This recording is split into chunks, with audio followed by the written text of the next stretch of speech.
Back to my YouTube channel. आज हम लोग इस वीडियो में कक्षा दसवीं हिंदी इतिहास की दुनिया, जो हमारी इतिहास की दुनिया बुक है, कक्षा 10वीं का इतिहास का बुक, उसका अध्याय एक हम लोग पढ़ेंगे, जिसका नाम है यूरोप में राष्ट्रवाद। यूरोप में राष्ट्रवाद का ये पहला वीडियो है। धीरे धीरे रोज करके हम 10-10 मिनट का रोज हम पढ़ेंगे, जिससे कि आपको ज़्यादा दिक्कत भी नहीं होगा और आसानी से चैप्टर और बुक ख़त्म भी हो जाएगा। तो आइए चलिए शुरू करते हैं। राष्ट्रवाद आधुनिक विश्व की राजनीतिक जागृति का प्रतिफल है। क्या है? तो राष्ट्रवाद एक आधुनिक विश्व का क्या है? तो राजनीतिक जागृति का फल है। यह एक ऐसी भावना है जो किसी विशेष भौगोलिक, सांस्कृतिक या सामाजिक परिवेश में रहने वाले लोगों में एकता की वाहक बनती है।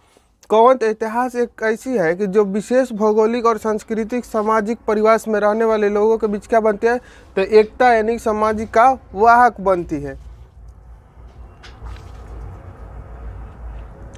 उसके बाद है राष्ट्रवाद की भावना का बीजारोपण यूरोप में पुनर्जागरण के काल से ही हो चुका था। यानी कि राष्ट्रवाद का भावना कहाँ से स्टार्ट हुआ था?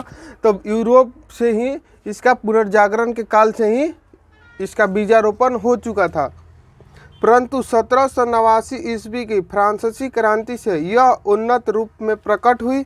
19वीं शताब्दी में तो यह उन्नत एवं आक्रामक रूप में सामने आई। यानी कि क्या हुआ? तो 1789 में इसकी फ्रांसीसी क्रांति में प्रकट हुआ, लेकिन 19वीं शताब्दी में यह उन्नत एवं आक्रामक रूप धारण कर लिया था। इसके कारण भी यथेष्ट थे और परिणाम भी युगांतकारी रहे। यूरोप में राष्ट्रीयता की भावना के विकास में फ्रांस का राज्य क्रांति का तापश्चात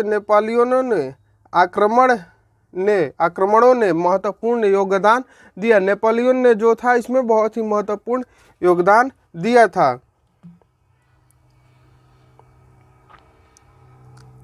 फ्रांसीसी क्रांति ने राजनीति को अभिजातीय वर्ग परिवेश से बाहर कर उसे अखबारों, सड़कों और सर्वसाधारण की वस्तु बना दिया। यूरोप के कई राज्यों में नेपोलियन के अभियानों द्वारा नव युग का संदेश पहुंचा। नेपोलियन ने जर्मनी और इटली राज्यों को भौगोलिक नाम की परिधि से बाहर कर उसे वास्तविक एवं राजनीतिक रूपरेखा प्रदान किया, जिससे इटली और जर्मनी के एकीकरण का मार्ग प्रशस्त हुआ।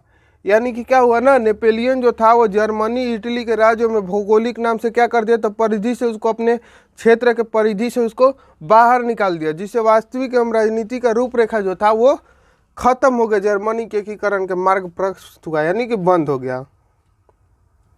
उसके बाद है दूसरी तरफ नेपोलियन की नीतियों के कारण फ्रांसीसी प्रभुता और आधिपत्य की विरोध में यूरोप में देशभक्तिपूर्ण विक्षोभ भी जगा। यानी कि एक दूसरे से क्या होगा? तो नेपोलियन की जो नीति थी फ्रांसीसी से क्या होने लगी? तो आधिपत्य यानी कि विरोध होने लगा दोनों में।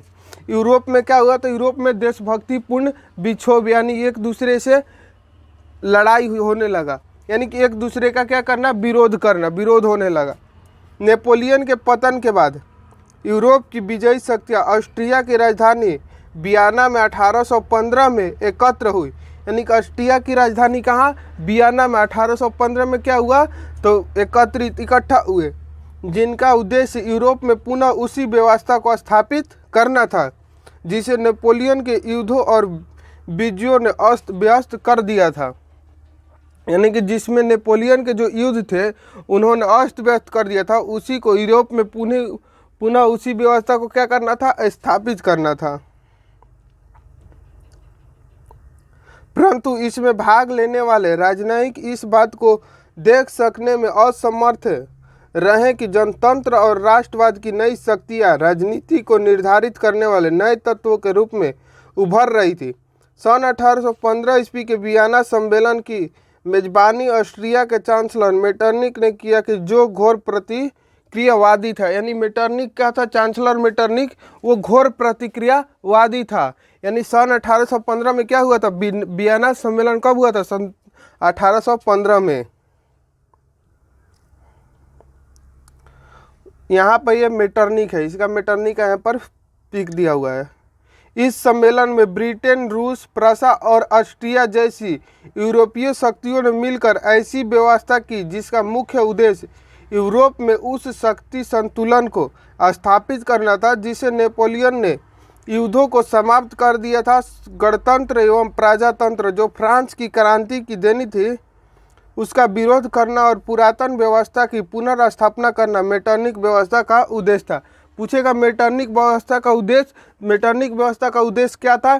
तो इसका उद्देश्य यही था, मुख्य उद्देश्य यह था कि यूरोप में उस शांति संतुलन को स्थापित करना था, उसे नेपोलियन के युद्धों को समाप्त कर दिया था और गणतंत्रता एवं प्रजातंत्र को फ्रांस की क्रांति देनी थी और उसका विरोध करना और पुरातन व्यवस्था ही इसका क्या था, मेटरनिक व्यवस्था का उद्देश्य था। अतः वियना सम्मेलन के माध्यम में से यूरोप में नेपोलियन युग का अंत और मेटरनिक युग की शुरुआत हुई। इटली पर अपना प्रभाव स्थापित रखने के लिए मेटरनिक ने उसे कई राज्यों में विभाजित कर दिया। सिसिली और नेपल्स के प्रदेश बोर्बो वंश के सम्राट फर्डिनेंड ने दिया गया। रोम और उसके आसपास के राज्य पर सौंप दिए गए। लोम्बार्डी एवं वेनेशिया पर ऑस्ट्रिया की प्रभुता क्या हुई? तो कायम हुई। किस पर? तो लोम्बार्डिया एवं वेनेशिया पर ऑस्ट्रिया का क्या हुआ? तो प्रभुता कायम हुई। प्रमा, मोडेन और टर्कनी के प्रांत हैब्सबर्ग राजवंश को दिए गए थे तथा जनेवा और सार्डिनिया पीडमाउंट के राज्य में सम्मिलित कर दिए गए। जर्मनी में 19 रियासतों का संघ कायम रहा जिस पर अप्रत्यक्ष रूप से ऑस्ट्रिया का अधिकार स्थापित किया गया था। हर संभव प्रयास किया गया कि उनसे राष्ट्रीय भावना नहीं जगे। मेटरनिक ने फ्रांस में भी पुरातन व्यवस्था की क्या किया? तो पुनर्निर्माण किया, यानी कि पुनर्स्थापना किया। किसका? तो पुरातन व्यवस्था का। इस तरह वियना सम्मेलन प्रतिक्रियावादी शक्तियों की विजय थी, लेकिन यह व्यवस्था अस्थायी साबित नहीं हुई और जल्द ही यूरोप में राष्ट्रीयता भावना का प्रसार हुआ जिससे यूरोप के लगभग सभी देश प्रभावित हुए। इस वीडियो में हम लोग यहीं तक पढ़ेंगे। नेक्स्ट वीडियो में इसके आगे पढ़ेंगे। पार्ट 2 में हम लोग इसके आगे पढ़ेंगे, क्योंकि एक ही दिन में पूरा नहीं पढ़ना है, क्योंकि सभी विषयों को थोड़ा थोड़ा करके पढ़ना है। ठीक है, मिलते हैं नेक्स्ट वीडियो में, तब तक के लिए